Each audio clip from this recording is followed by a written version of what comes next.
Chinese ഉൽപ്പന്നങ്ങൾക്ക് US 104% തീരുവ ഏർപ്പെടുത്തി. ഇത് ഇരു രാജ്യങ്ങളും തമ്മിലുള്ള വ്യാപാര യുദ്ധം അവയുടെ ഉച്ചസ്ഥായിലെത്താൻ കാരണമായി. ഇത് ഇന്ത്യയെയും ബാധിക്കുമെന്ന് വിദഗ്ധർ മുന്നറിയിപ്പ് നൽകിയിട്ടുണ്ട്. ലോകത്തിലെ ചരക്ക് വിതരണത്തിന്റെ 43% നിയന്ത്രിക്കുന്നത് ചൈനയും അമേരിക്കയുമാണ്. ഈ സാഹചര്യത്തിൽ ഇരു രാജ്യങ്ങളും ഒരു വ്യാപാര യുദ്ധത്തിൽ ഏർപ്പെട്ടാൽ അത് ലോകം മുഴുവനും വലിയ പ്രത്യാഘാതങ്ങളായിരിക്കും ഉണ്ടാക്കുക. അമേരിക്കയുടെ തീരുവകൾക്കെതിരെ ആനന്ദ് ശ്രീനിവാസൻ നടത്തിയ പ്രതികരണത്തിൽ ചൈന പറഞ്ഞത് ഇങ്ങനെയാണ്: ഇതൊന്നും ഞങ്ങൾക്ക് ഭയമില്ല. നിങ്ങൾക്ക് ചെയ്യാൻ പറ്റുന്നതിന്റെ പരമാവധി ചെയ്യുക.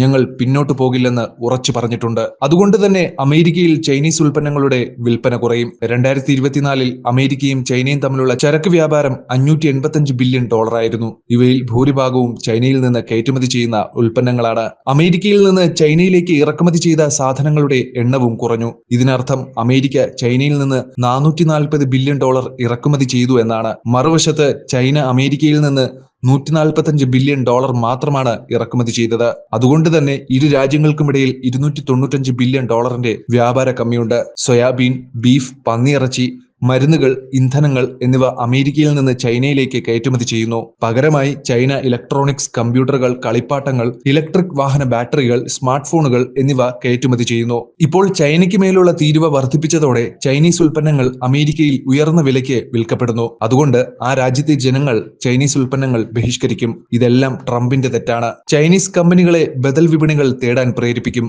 അതുകൊണ്ട് ചൈനീസ് സർക്കാർ തങ്ങളുടെ ഉൽപ്പന്നങ്ങൾക്ക് സബ്സിഡി നൽകാനും ഇന്ത്യ പോലുള്ള രാജ്യങ്ങളിൽ കുറഞ്ഞ വിലയ്ക്ക് വിൽക്കാനും തുടങ്ങും. ഇരുമ്പുൽപ്പന്നങ്ങൾ, അലുമിനിയം, സോളാർ പാനലുകൾ, ഇലക്ട്രോണിക് ഉപകരണങ്ങൾ, മെഷീൻ സ്പെയർ പാർട്സ്, ബാറ്ററികൾ, കളിപ്പാട്ടങ്ങൾ, തുണിത്തരങ്ങൾ ഇന്ത്യയിൽ വളരെ കുറഞ്ഞ വിലയ്ക്ക് വിൽക്കാൻ സാധ്യതയുണ്ട്.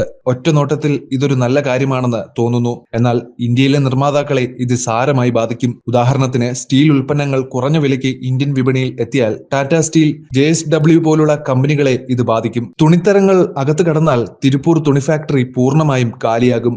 എല്ലാ മേഖലകളിലുമുള്ള ആഘാതങ്ങളെ ഇതുപോലെ നമുക്ക് തുടർന്നും നിരത്താൻ കഴിയും.